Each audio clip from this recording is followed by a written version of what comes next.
astronomers if there's anything interesting. So one thing that's interesting about this is that you can actually do this in only about 160 cores for roughly 360,000 couplets, which is how much we needed for O2. That turns out to be relatively tractable.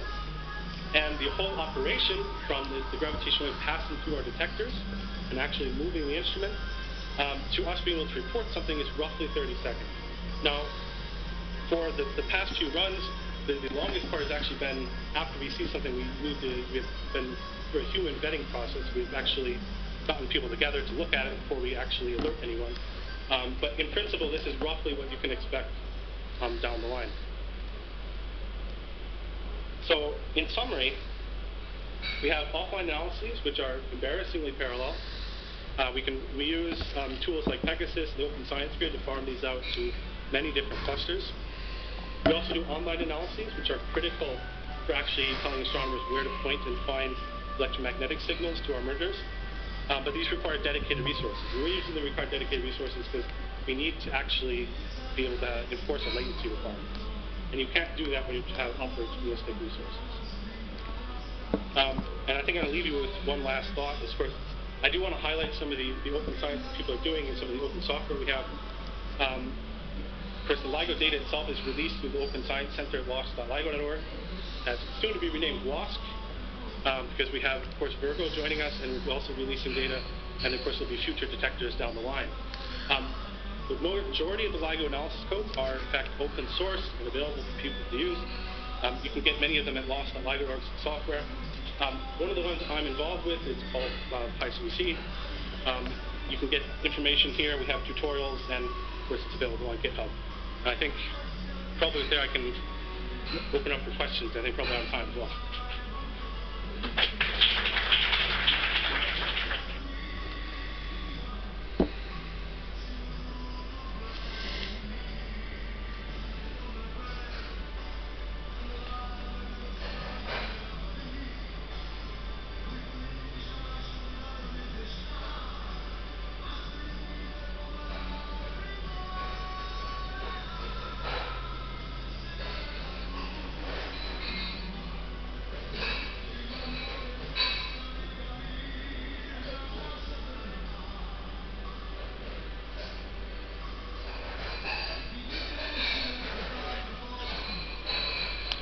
With Inside HPC. We're here at the PASC 18 conference in Basel, Switzerland, and today I'm here with David Bader from Georgia Tech.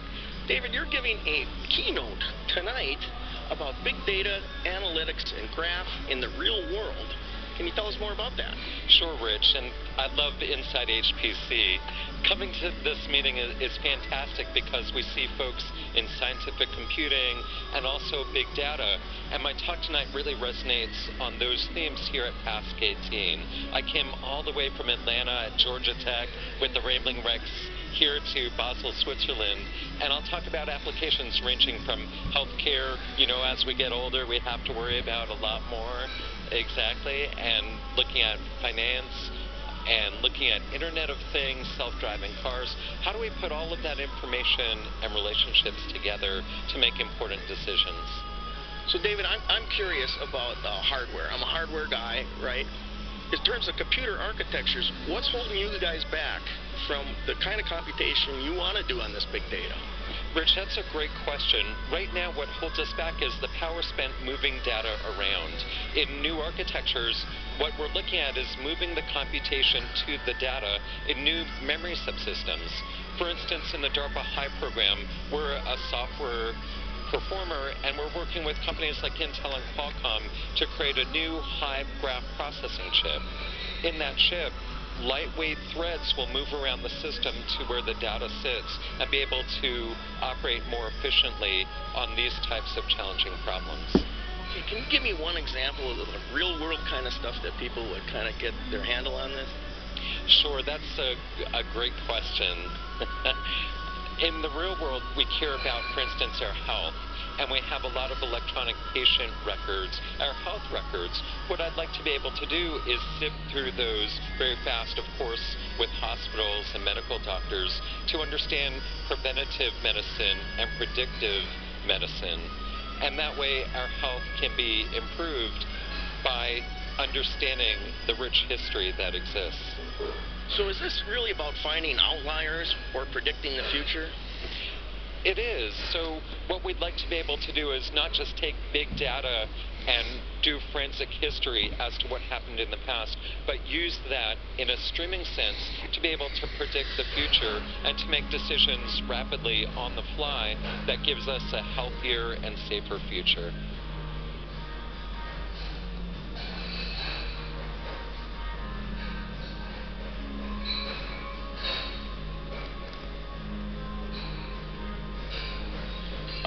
So good afternoon.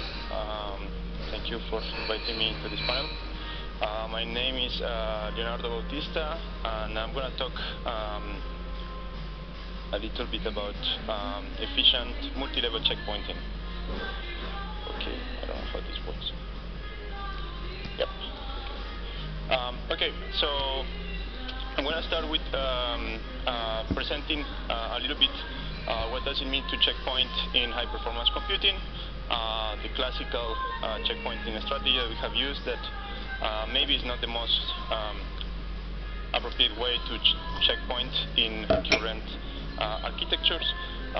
So I'm going to talk a little bit about deep memory hierarchies and multi-level storage systems because this is more or less in the direction in which we are moving. So I'm going to talk about some performance analysis that we have done very recently on a machine that has different storage levels, so SSDs, non-volatile memories, power file system, and so on. And I'm going to show that it's not always easy to work with these storage levels, and if you don't do it properly, then you don't get the performance that you could expect to get from these new devices. And then from there I'm going to move to multi-level checkpointing, and in particular I'm going to talk about the fault tolerance interface, which is a multi-level checkpointing library that I have developed since I was doing my PhD. And I'm going to present some of the new features that we have developed and that are included in the last release of FTI, which was released a couple of weeks ago, and then some future work, and yeah, a little bit of open questions.